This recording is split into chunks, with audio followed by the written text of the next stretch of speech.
The 360 on Energy and Carbon, hosted by 360 Energy. 360 Energy is a North American leader in energy and carbon reduction. Recently, we have launched the 360 Carbon Excellence Program, designed to make corporate climate change actions more effective and successful. For more information, check the link in our podcast description. On today's episode, we are joined by Anissa Rambali and Robert Hunt from Durez. Anissa Rambali has been with Durez Canada as a process engineer for the last 9 years, working in both resin and molding compound production. She has been part of the energy team since inception in 2014, and has since then took on the role of energy team lead. Energy management has piqued her interest, having undergone the initial training with 360 Energy, and is now taking part in the carbon training. Anissa has also gained her Certified Energy Manager CEM designation with the Canadian Institute for Energy Training CIET in December 2020. Robert Hunt has been in the manufacturing since graduating from McMaster University in Chemical Engineering, and then later earned a Bachelor of Business Administration from Brock University. Rob has been plant manager at the Durez Canada Fort Erie site since 2003, becoming involved in the site's energy procurement process in early 2000s. Now let's get into the episode with Durez.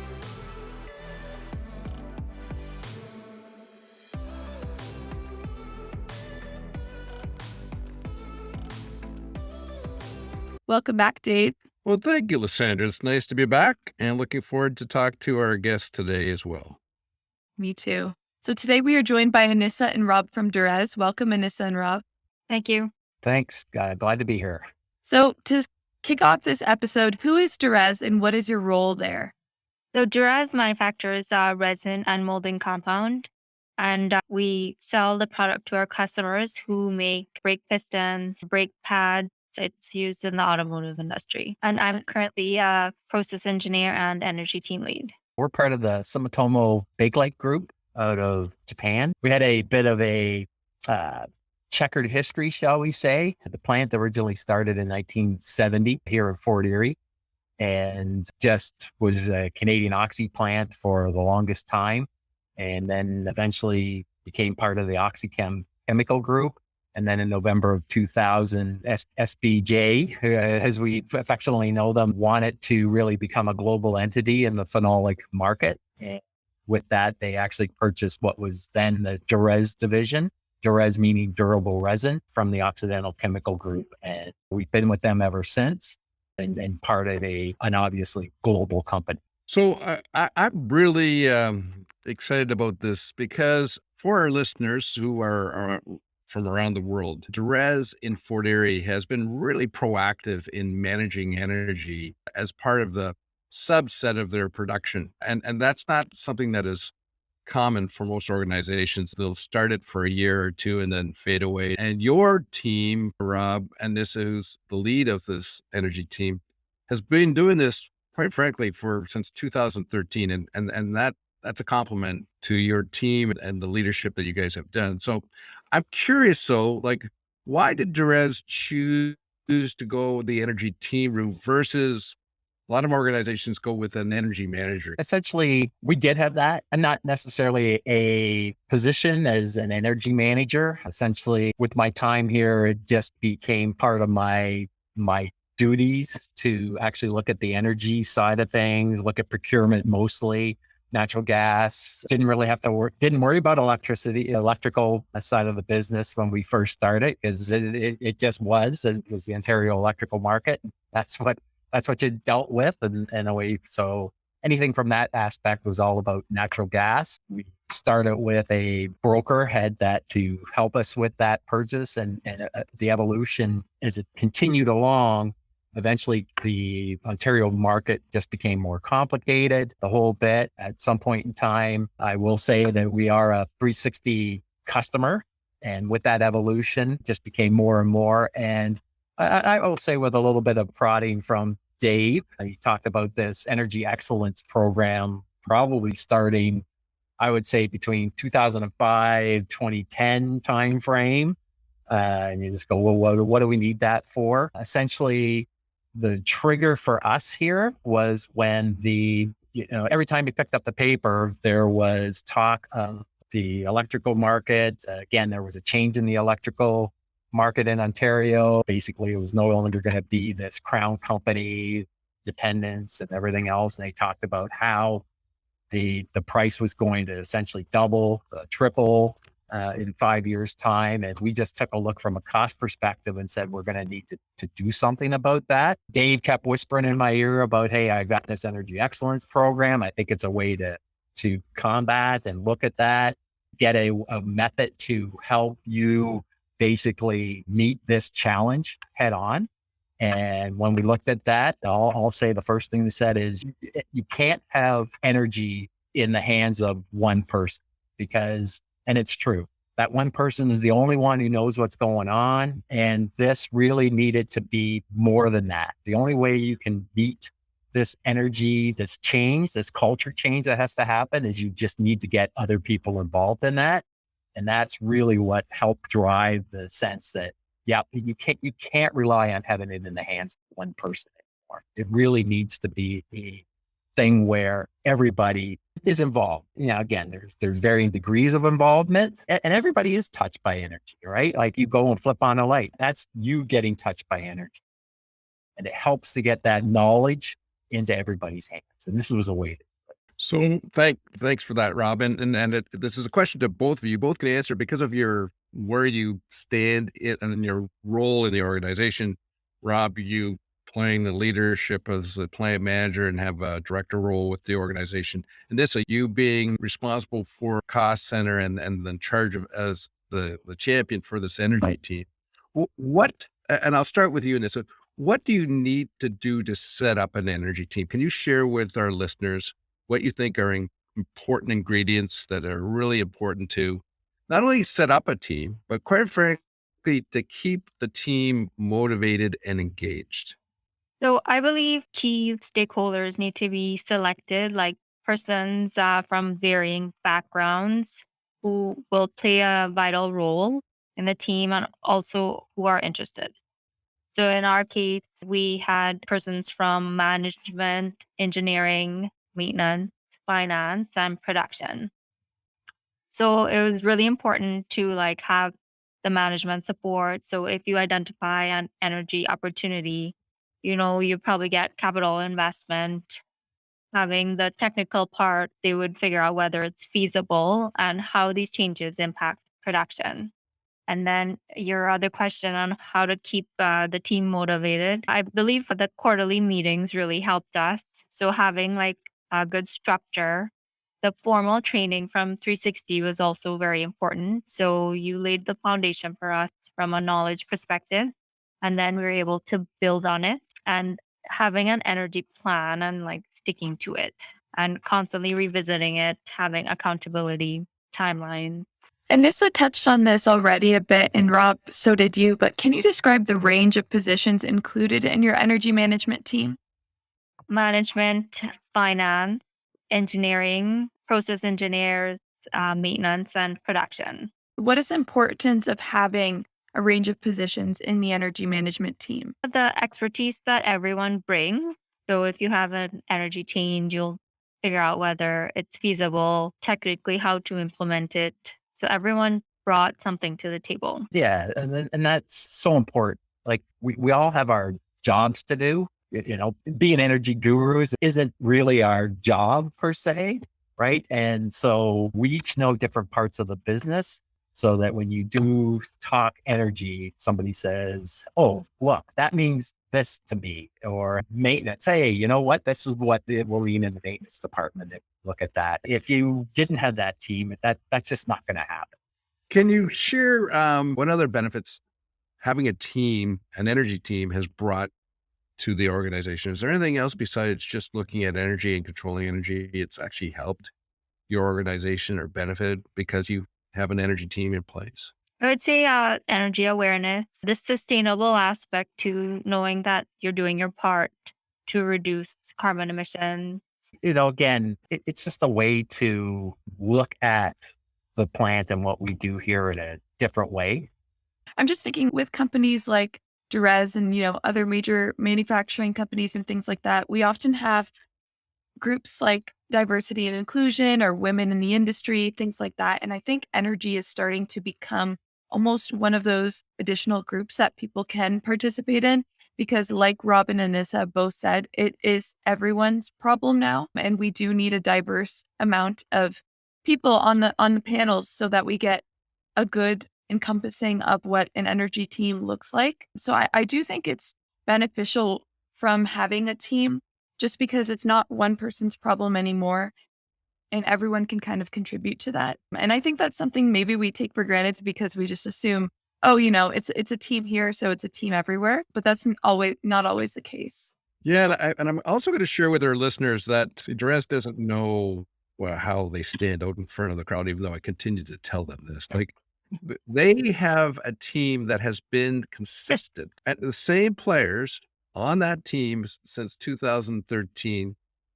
What is interesting to our listeners is that at least 3 of the 5 are engineers, which again I would say to you is quite unique in the field that we're in. Like you typically have one engineer and they have responsibility. They have a finance person that is heavily engaged, and they have a maintenance person that is the MacGyver, like all maintenance people. And what else is they engage and get a variety of other people from their plant floor, people that are doing hourly work that are engaged and are involved on an ongoing basis. So when I sit in the quarterly meetings, there's just new things that are popped up all the time. Again, I feel that because you guys do it because you do it, you can't compare yourself to other people because you can't see that lens. We can. And so there's some magic formula that you've actually done and I'm trying to extract that. And maybe you don't know what that is because that's just what you do. I suspect that's the case. But there is a magic formula that you guys have done that have allowed you to retain this and sustain it. So again, most organizations will do it, and then all of a sudden it's the flavor of the month or flavor of the year, and then it disappears. But you've kept it going. So here's the question for you. What have you found the most challenging thing by using an energy team approach? Because listen, there's always work to anything. It's not just straightforward, but can you share with our listeners what would be the most challenging thing formulating and operating in an energy team? I would say keeping the team motivated because keeping the plan running is our primary responsibility. And sometimes energy gets put on the back burner. So it's important to keep it in front of us. We constantly revisit the topic, like I would say daily through our shift notes, weekly through our production notes, and also on the maintenance side. So it just constantly talking about it, then it becomes ingrained in your culture. Follow up on that, and this because the market is so dynamic and it changes so much.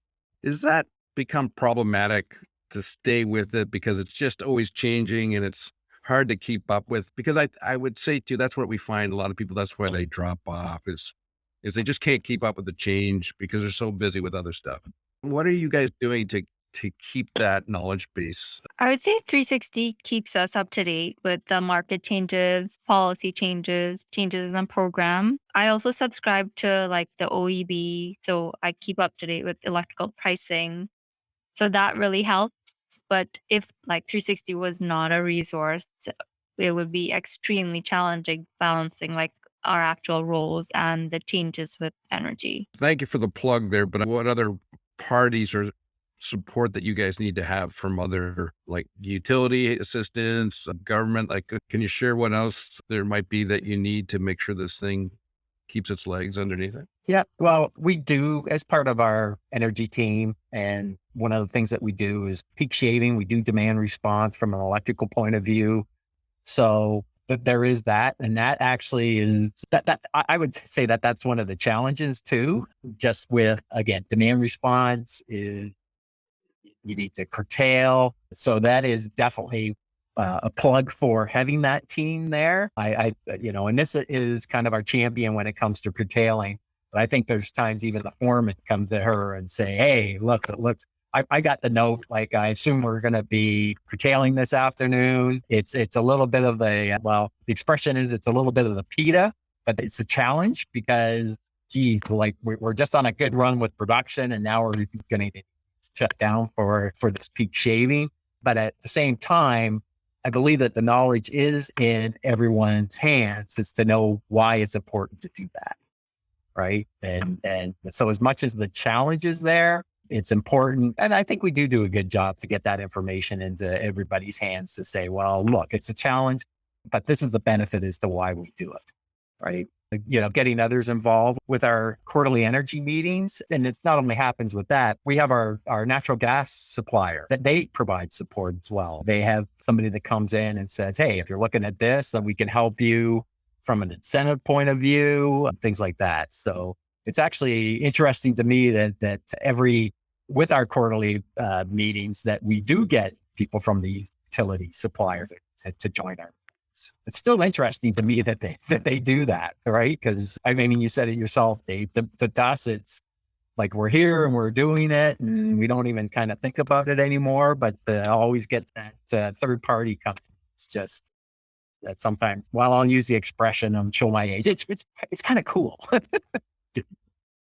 So for our listeners, not only is a team and having the core team engaged, you've also used other people within your site that are engaged from time to time. And then you have other stakeholders, whether it's equipment suppliers, energy suppliers, whatever that might be, you actually are utilizing and getting them involved to help out in the process. It's not just a one-trick pony, the team. There are a variety of people that you engage and help out to keep this sustained. So I would say there is no end to a good energy management program. There are always improvements to be made, and it's important to keep talking about it, keep the topic in the forefront, and to keep up to date with the changes in the market, programs, and the policies. Yeah. And for me, as far as like setting up the energy team, again, it's been a while for us, but I would say when it comes to building the team, understand why you're doing it.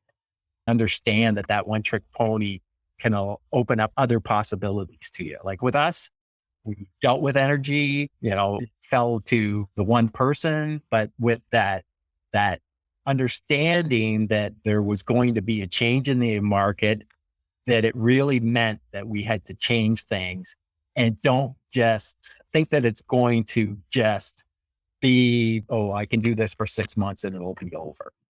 So just understand that there is a process to it. This isn't a project. It's actually quite frankly, a management process that you need to engage a variety of people to be successful. And that's why I was excited to have Durez on, because they have proven to be very successful in their efforts.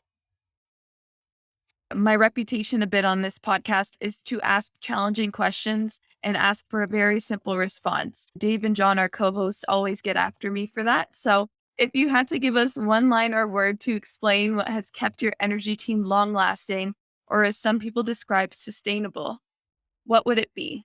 I'd say dedication. We're all dedicated to keeping this going. We understand the importance of it and making a difference to reduce energy. I think my word or 3 letters would be DNA.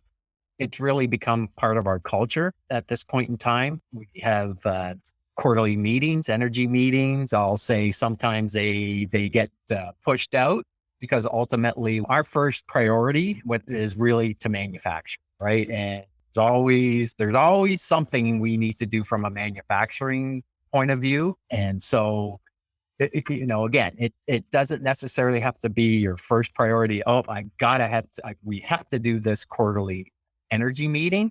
But what we do is in meetings, we have production meetings every Thursday. We touch on energy in those meetings. Every month, we have what we call our 4 block, basically the month end wrap up. Hey, what happened the month before? What are we going to look at moving forward? And energy is actually one of those subjects. Like we obviously have our process lines and we talk about them.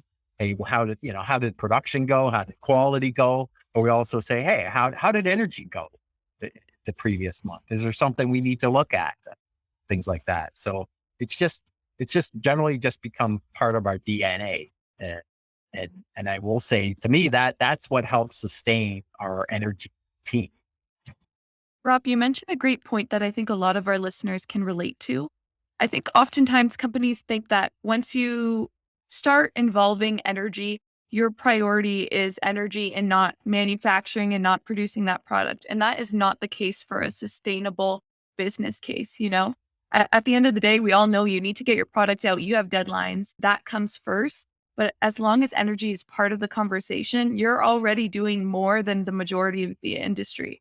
So I think a lot of listeners can relate to that.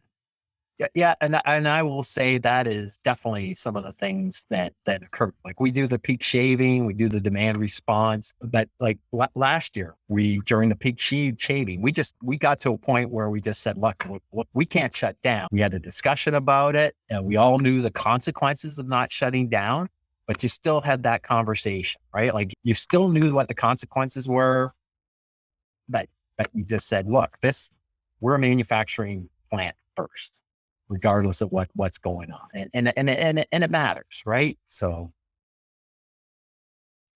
you touched upon this a little bit, Robin, just answering that question, but what are the internal mechanisms on how you operate and what tools? For example, I know we haven't touched upon this yet, but you actually invested in an energy monitoring system, but that's just one tool. Can you and this kind of share what you think are critical elements in to operate the team itself? So I believe you just touched on it. So we did invest in an energy management information system. So we call it EMIS. So it is a system that monitors steam, air usage, natural gas, and electricity. And so it's data driven. So as engineers, we thrive on looking at trends, data analysis. So that really helped us to establish a baseline for usage. And then from that, we were able to determine when we deviated from that.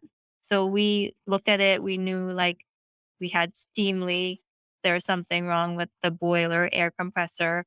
So it's something tangible that we're able to like revisit monthly, and we can also look at it in real time. So it's like an excellent tool that really helps us. yeah, and and we've got the MIS. So that's really from a daily perspective. That's what drive keeping energy in front of us. Other tools that we use, like with the demand response, we've got checklists that when we do have to do that people will go through that. The maintenance department, there's PMs that are specific for looking at energy, what could cause more energy usage. And so we're, again, got that planned maintenance program to take a look at that, hopefully before it becomes a problem. And if it becomes a problem in the meantime, then we've got our EMIS that will kind of not, to do the knock on the head to say, hey, you better look at this before your planned maintenance says you probably have to do that. So I think we're touching upon something that most organizations haven't done or haven't done really well is putting in this energy monitoring and information system. Because like you said, and this, if it's not in front of you and if you don't have data, especially with the discipline of engineers, it's not real. And so I think that we may have touched upon something that most organizations don't have. And because of that, doesn't sustain it. So I'm so glad you touched upon this. Now, that being said, that's not a simple thing. You just don't like, okay, put one in tomorrow. There's a lot of work and effort that has to go on, and your team did a lot of work to actually figure that out as well. I know it's beyond the question that you probably expected, but can you, for our listeners, can you guys talk at a very high level what it took for you to put an energy monitoring and information system in? Because I think it's important for our listeners to understand what it is and how important it is, how to set it up correctly. Yep. So like every plant or organization should have electrical meters and natural gas. So those already exist in the infrastructure. So it's just integrating that into a database. And we did have to install separate steam and air meters, and then also integrating that into a database that you can easily trend. We also pulled in production data. So we figured out the KPI, like the usage per pound. So that really helped us with the monthly monitoring. And is this information readily available to a variety of people or only selective to one or two people? Because again, I want to convey to our listeners, most times in the past when people put these systems in, it was one person's responsibility, only had access to that. But can you share with our listeners what you guys have done and if it was done differently from what people have done in the past? I believe everyone on site has access to it. So it spans from like management to the supervisor level and production. You mentioned that you've been working with the same team since 2013, which I think speaks to the consistency of the Durez team. Many people see joining an energy team as another headache at work or another meeting to attend. And I'm sure some of us can sympathize with that. I mean, when you have a busy day, sometimes the last thing you want is an added, committee that you joined. But does being a member of an organization's energy team help broaden the employee's career prospects? I would say yes. Like as businesses become more sustainable, they look at how these increases in like the cost of electricity and natural gas can affect their profitability. I'll follow up on that. So, Anissa, just think about your role as the team lead. What have you done differently or uniquely because of you being the team lead?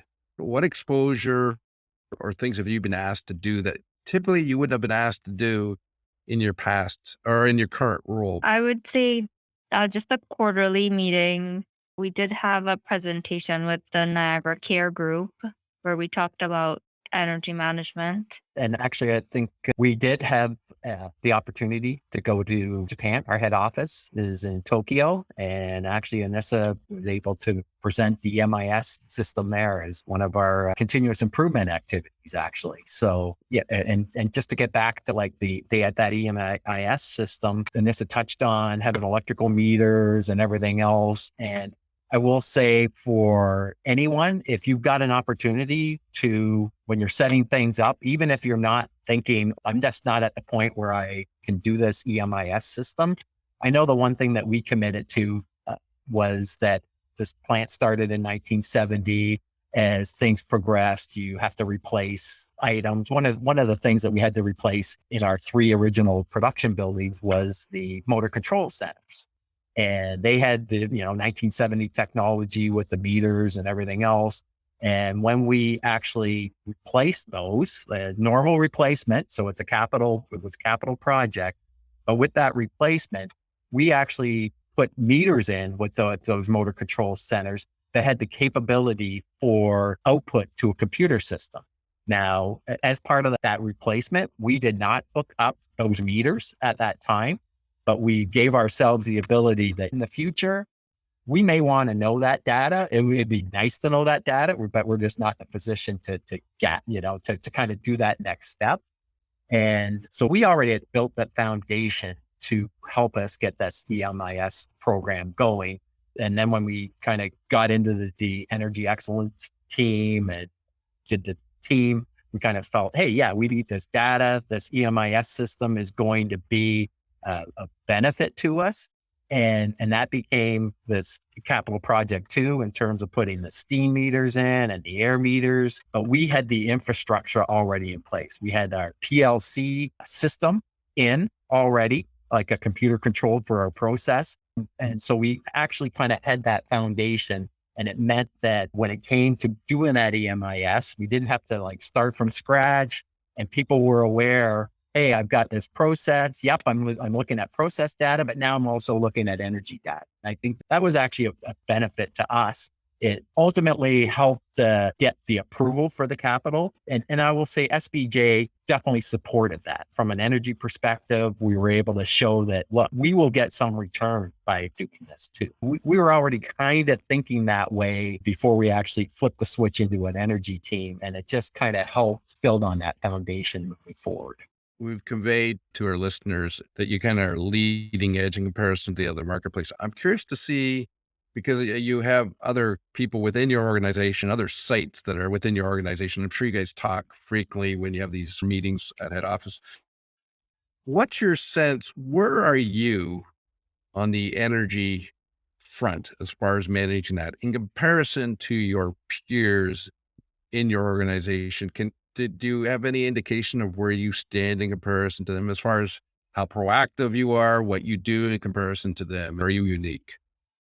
Yeah, as far as North America, we are the leading plant. There's 3 other plants in North America in the phenolic resin molding compound side of the business. I know that there are meters that kind of go to a spot where they can see that interface in one of our other plants, at least one of our other plants. I'm not as familiar with the other two plants as far as what they have from an infrastructure point of view, but I do know from an actual getting together and talking about what's happening on the energy front that we are the only one with a team. And in the other plants, definitely it would fall to that one person and they would be that interaction. We are required on a monthly basis to report up to SBJ as far as our energy use and things like that. The world's changing quickly of, we current events, but certainly now carbon and carbon emissions is being discussed more frequently. I believe and understand that your organization has been reporting this activity, meaning their corporation has been reporting this for a long time, but now action is required by most organizations. Can you share with our listeners if your energy team is touching upon this subject matter and how your team is working in the carbon emission activity for your site? So this is a new topic for us. We just started talking about it to figure out what opportunities are there to reduce carbon. So knowing like the sources of it, natural gas, what can we do from that perspective? So it's really early stages, but we do have some ideas at a plant level. The next steps would be investigating those ideas and then determining the impact. It's kind of been a 180 for us a little bit. I mean, the principles are there with the energy team to, look at things. How could we reduce energy and the like? Well, again, it's not just about reducing energy, but just look at it as a whole from an energy perspective. But really our focus before, and we already stated, like really what drove the energy team in the first place was looking at costs. And the cost came from the electrical side of energy for us. So everything we did kind of up to a point was, okay, what can we do on the electrical side? Oh, and by the way, what can we do on the electrical side with kind of a side serving of natural gas and water utilities and the other utilities. But with the carbon focus, like it's driven by natural gas. That's where our largest carbon emissions really come from, natural gas. So it's really caused us to kind of have to say, well, wait a minute, from an electrical point of view, it needs this, but from a carbon point of view, it needs this. And from a cost point of view, it needs this. And I think as we move forward, it's really going to be a little more of that balance between, okay, are you going to look at costs? Are you going to look at carbon? Or, there's just more things you kind of need to take into account as you move forward, especially now that the focus is on carbon. For our listeners, most corporations will treat carbon emissions as a transaction, meaning they'll buy offsets or buy future renewables. What Durez Canada is, as Anissa said, is the site. You're actually actively involved in actually planning what you can do at the site level, which is quite frankly, you'll want to know, fairly unique, again, ahead of the curve. So do you think this foundation of your energy team, is that an important piece that you'll be able to utilize going forward to go after the carbon emission reductions at the site level? I would say yes, the foundation is really important. So like initially it felt like a big undertaking, but when we got into it and we became interested and we had the knowledge, that really helped us. So tackling this carbon part of it is going to be challenging, but we feel confident about our background and our ability to make the changes to see the impact.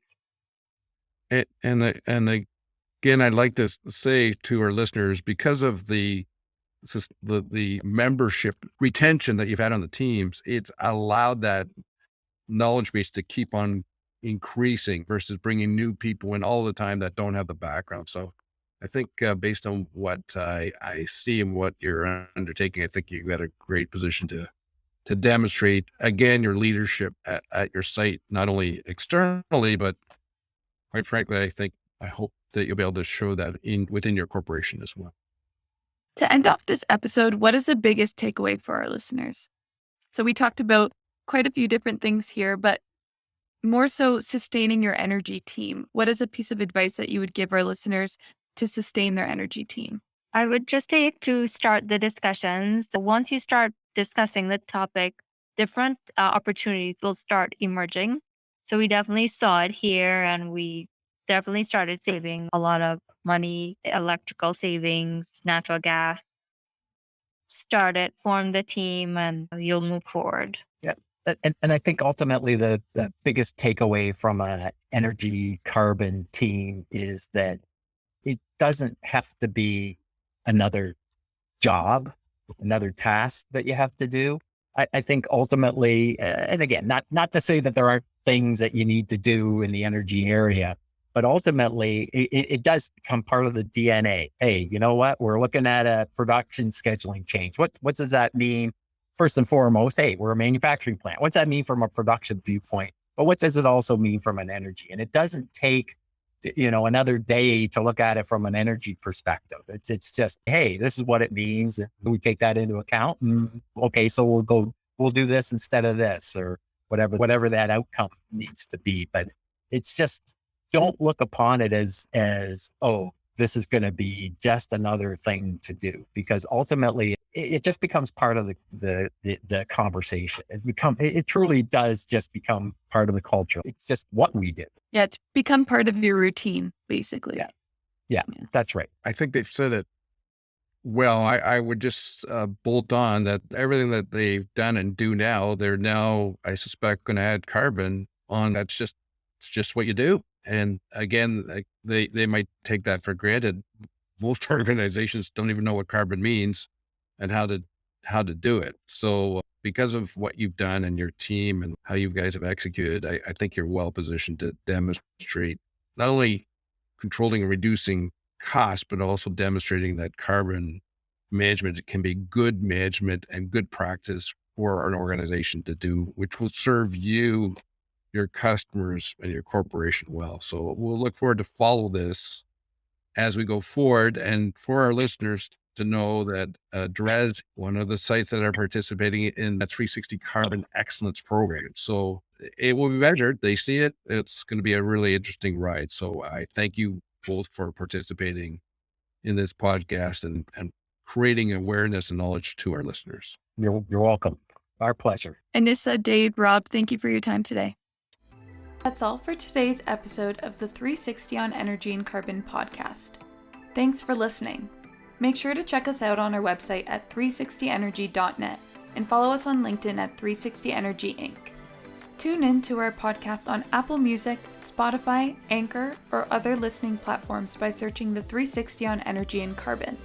You can watch the video recording and subscribe on YouTube at 360 Energy Inc. Email us your feedback at podcast@360energy.net or comment on our LinkedIn posts. See you next week.